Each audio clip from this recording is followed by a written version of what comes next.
13절에서 26절입니다. 갈라디아서 5장 13절에서 26절입니다.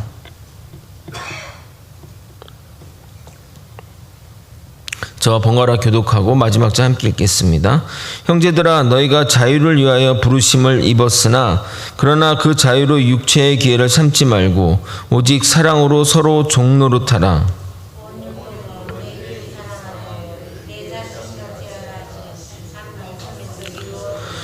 만일 서로 물고 먹으면 피차 멸망할까 조심하라.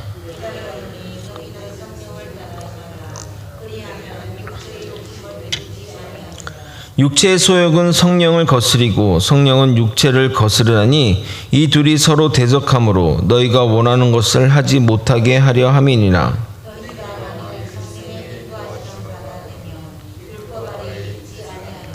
육체의 일은 분명하니 곧 음행과 더러운 것과 호색과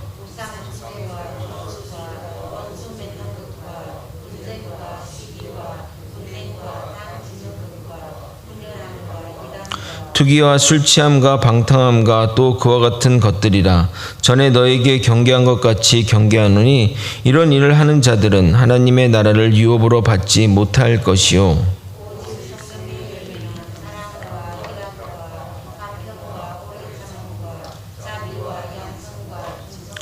온유와 절제니 이 같은 것을 금지할 법이 없느니라.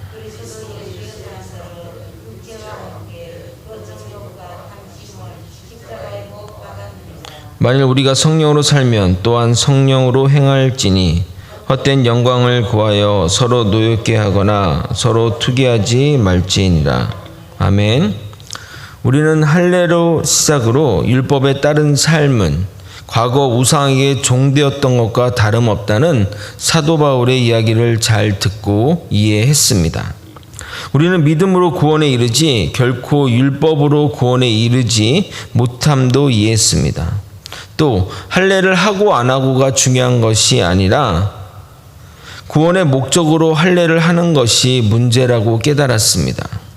우리가 하려는 일의 모든 것은 목적이 중요하고 목적에 따라 도구를 판단해야 된다고 말씀드렸습니다. 사도 바울은 자신이 하는 일을 쉽게 갈 수 있었습니다. 핍박받지 않고 편안하게 복음을 전할 수 있었습니다. 그러나 그것은 복음의 타협이었기에 결코 받아들이지 않았습니다. 그렇다고 바울은 고지식하게 일을 하지 않았습니다. 할례를 다 받은 유대인들에게 할례의 문제가 논의거리조차 되지 않기 때문에 할례를 받은 자로서 복음을 전했습니다. 그의 제자 디모데도 말입니다. 그러나 복음이 훼손되지 않게 하기 위해서 이방인들에겐 철저하게 할례를 반대했습니다. 이것이 그가 복음을 대하는 자세인 것입니다. 사랑하는 성도 여러분, 우리 모두 복음의 진심이시기를 바랍니다. 우리가 가진 이 복음이 얼마나 소중한 것인지 깨닫기를 소망합니다. 우리에게 주어진 이 복음이 우리에게 어떻게 온 줄 아시면 정말 우리는 복음의 진심이 되실 것입니다. 오늘은 우리가 이 땅에서 어떤 삶을 살아야 하는지 중요한 깨달음을 주는 본문입니다. 오늘 말씀을 통해 더 이상 육체로 사시지 마시고 성령으로 사는 성도가 다 되시기를 예수님의 이름으로 소망합니다. 계속해서 율법을 따르는 것은 종노릇하는 것이고 우리는 그것에서 자유로운 자라고 이야기했습니다. 근데 그러니까 이제는 율법에 따르지 않아도 된다고 생각할 수 있는데 사도 바울은 그런 생각에 철퇴를 내립니다. 13절을 다시 한번 읽어보도록 하겠습니다. 형제들아, 너희가 자유를 위하여 부르심을 입었으나 그러나 그 자유로 육체의 기회를 삼지 말고 오직 사랑으로 종노릇하라. 서로 종노릇하라. 저는 이 13절을 읽으면서 사도 바울이 시나 문학을 했으면 정말 세계적인 문호가 되었을 거라는 생각을 합니다. 왜냐하면 앞선 말씀에 종되지 말라고 그렇게 말했는데 여기서는 사랑으로 종노릇하라고 말하기 때문입니다. 표현이 기가 막히지 않습니까? 율법으로 구원받으려고 율법에 종노릇하지 말고 이제는 자유롭게 산다고 자기 멋대로 육체가 원하는 대로 살지 말고 내 이웃을 사랑하는 말씀을 실천하면서 서로 종노릇하라고 말하기 때문입니다. 이 편지를 쓰면서 갈라디아 교인들의 어떤 사고의 흐름을 쫓아 방심하지 않도록 적절한 때, 이제 그 얘기를 들으면 이제 마음대로 살아도 되겠구나. 그때 이제 요 얘기를 탁 던지는 겁니다. 시기적절하게 깨우쳐주며 그 언어 표현들이 종노릇 하지 말라고 했는데 종노릇 하라고 또 얘기하지 않습니까? 저는 이게 굉장히 그 갈라디아서를 읽으면 며칠 전에도 말씀드렸지만 참 이렇게 언어나 표현들이 너무나 아름답다는 생각이 듭니다. 이어서 보도록 하겠습니다. 여러분, 율법의 기본 정신이 무엇입니까? 하나님 사랑, 이웃 사랑입니다. 다 아시는 내용일 거라 생각합니다. 10계명은 크게 두 부분으로 나뉩니다. 1계명부터 4계명까지는 하나님의 사랑이고 5계명부터 나머지 10계명은 이웃 사랑입니다. 예수님은 그 구약의 율법을 이렇게 또 정리를 하십니다. 마태복음 22장 36절에서 40절을 읽어드리도록 하겠습니다. 선생님, 율법 중에서 어느 계명이 크니까? 예수께서 이르시되 내 마음을 다하고 목숨을 다하고 뜻을 다하여 주 너희 하나님을 사랑하라 하셨으니 이것이 크고 첫째 되는 계명이요 둘째도 그와 같으니 내 이웃을 내 자신과 같이 사랑하라 하셨으니 이 두 계명이 온 율법과 선지자의 강령이니라. 결국 사랑이라는 카테고리로 하나로 연결이 되며 하나님은 사랑이시다는 결론을 내릴 수 있게 됩니다. 요한일서 4장 8절입니다. 사랑하지 아니한 자는 하나님을 알지 못하나니 이는 하나님은 사랑이심이라. 그러므로 우리는 율법의 세부 항목을 따르는 것이 중요한 것이 아니라 율법의 이 중요한 정신을 따르는 것이 더욱 중요합니다. 안식일에 일하지 말라고 하는 그 의도는 안식일에 일꾼도 쉬고 땅도 쉬고 동물도 쉼을 허락하는 의미에서 안식일에 일을 하라고 말씀드렸습니다. 그런데 인간은 이 율법 조문에 얽매여 안식일에는 아무것도 안 하려고 한 것입니다. 그러면 사람이 죽어가도 아무 일도 하지 말아야 할까요? 율법의 이웃사랑을 실천하기에 안식일의 법이 제정되었으므로 이웃사랑을 실천하는 정신을 따라 이 행동의 방향을 정하면 되는 겁니다. 근데 의외로 교회에서는 정신보다 조문을 따르는 경우가 많습니다. 실제 있었던 분인데 어떤 믿음의 가정 중에 남편분이 금요일날 소천을 했습니다. 그러면 발인이 언제죠? 주일이죠, 그렇죠? 근데 기독교인들이 주일날 발인합니까? 안 하죠. 그러나 상황이 된다면 월요일날 발인합니다. 그러나 그것은 상황이 가능하고 특히 나머지 자녀들이 그것을 받아들일 때만 가능한 것입니다. 그런데 신방전사님이 주일날 발인하면 안 된다고 강력히 얘기를 하니까 아내분이 가족들의 반대를 무릅쓰고 월요일날 발인을 했습니다. 교회도 그분의 용기에 박수를 보냈지만 그 이후에 그 일로 인해 가족이 깨지는 경우가 생기게 되었습니다. 자녀는 믿지 않는 분이셨는데 월요일날 발인을 하니 직장인은 휴가를 내야 되고 또 사업을 하시는 분들은 또 중요한 거래처 약속을 또 미뤄야 하는데 나중에 그 사업을 미뤘던 분이 중요한 계약이 어그러지는 일이 발생하게 되었습니다. 제가 월요일날 같이 장지까지 동행을 했는데 자녀들의 표정이 너무 안 좋고 예배 때 자리를 뜨거나 딴짓해서 참 불편했는데 그런 사정이 있었습니다. 여러분, 장례를 잘 치르면 떠났던 사람들도 다시 예수님 품으로 돌아온 경우가 있는데 오히려 그런 일들을 통해서 믿음에서 멀어지게 된 것입니다. 참 이런 문제들, 참 율법의 어떤 조문들 또 율법의 정신을 따르는 분들이 참 어렵기도 합니다. 율법의 정신을 따라하면 그러나 여러분, 율법의 정신을 깊게 따라 고민하다 보면 답은 쉽게 나옵니다. 육체의 소욕과 편함이 아닌 기독교의 정신, 이 율법의 정신을 따라 결정하면 답은 쉽게 나옵니다. 만약 여러분이 결정하기 어렵고 고민이 되신다면 저한테 오십시오. 제가 결정해 드리도록 하겠습니다. 믿음으로 구원받은 자들도 율법을 따라야 하는데 율법을 따르자니 매는 것 같고 자유함을 잃어버릴 것 같은 생각이 들 것 같습니다. 왜 그런 줄 아십니까? 육체로 하려고 하기 때문입니다. 성령을 따라 행하면 어렵지 않습니다. 거기다가 율법을 지키고 싶지 않은 육체의 소용마저 제어할 수 있습니다. 우리가 정확히 알아야 할 것은 뭐냐면 율법을 지키려고 애쓰는 것만 율법 아래에 있는 것이 아니라 율법을 지키지 않고 육체의 욕심을 따라 행하는 것도 율법 아래에 있는 겁니다. 행위로 선악간에 무엇을 하려는 모든 것은 율법 아래에 있기 때문입니다. 우리가 성령 안에 거하면 율법 아래에 있지 않으면서 율법을 따라 살아가게 됩니다. 이해를 돕기에 제가 예를 한번 들어보도록 하겠습니다. 우리 집에 저를 포함해서 4명의 자녀가 있습니다. 저도 가끔 그렇지만 이 자녀들을 보게 되면 엄마를 하녀처럼 부린다는 생각이 들 때가 많습니다.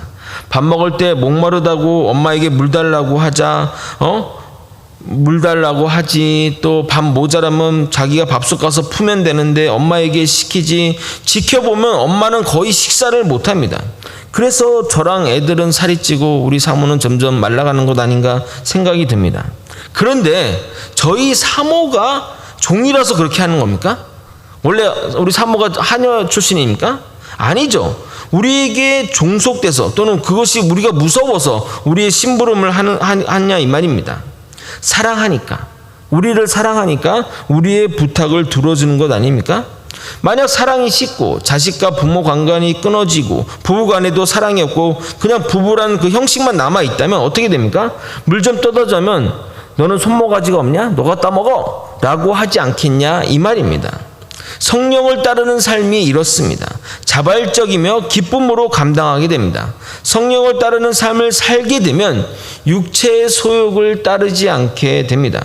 그러나 율법을 따르는 삶을 살게 되면 잘 나가다가도 언젠가는 삐끗하게 됩니다. 행위로는 의를 이룰 수 없기 때문입니다. 그 이유가 16절에서 18절까지의 이야기입니다. 한번 다 같이 한번 읽어보도록 하겠습니다. 시작. 내가 이르노니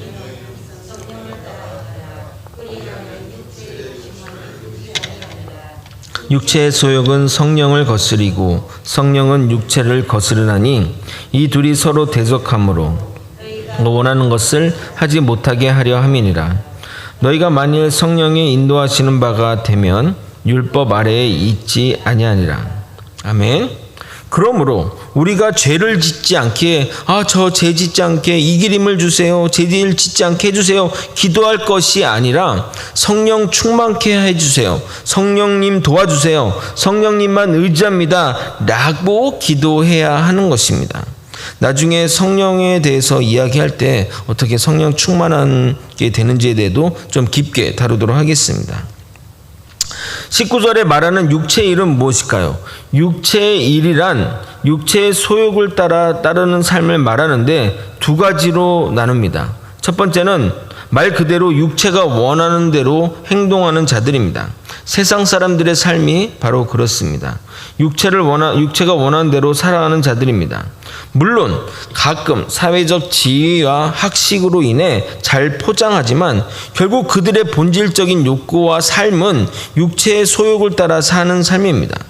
두 번째는 믿음 안에서 육체로 증명하는 삶을 사는 것입니다.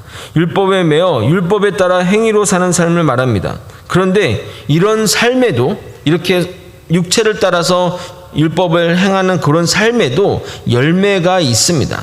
그러면 율법 아래에 있는 자들이 율법을 지켜 이뤄내는 열매와 성령을 따라 율법을 지켜 이뤄낸 자들의 열매를 어떻게 구분할 수 있을까요?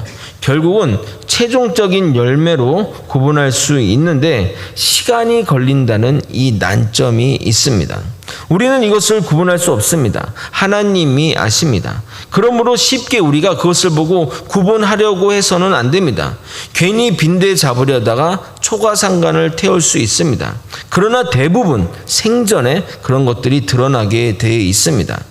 행위를 따라 말씀을 지키게 되면 그것이 자신의 의가 되고 결국 교만과 당파와 분열로 나아가게 되고 계속해서 행위를 따르려 하면 반드시 육체의 소욕들이 끊임없이 올라오게 결국 외식의 길로 가게 됩니다. 외식을 잘하면 평생 모를 수도 있지만 가족까지는 속일 수 없습니다. 어느 유명한 목사님이 설교도 매우 은혜롭게 잘하고 사랑도 넘쳐서 성도들의 사랑을 듬뿍 받았다고 합니다. 그런데 그 사모가 전도사랑 바람이 나서 도망가는 바람에 실체가 드러났는데 나중에 알고 보니 집에서 틈만 나면 사모에게 폭력을 행사했다고 합니다. 밖에서 받는 이 스트레스를 사모에게 풀었던 거죠. 뭐 이런 이야기를 하면 또 우리 사모에게 가서 혹시 홍 목사님 때리지 않냐 뭐 이렇게 물어보지 마시기 바랍니다. 저는 제 사모를 너무 사랑하고 아끼고 정말 금지옥역처럼 모시고 있습니다. 아멘.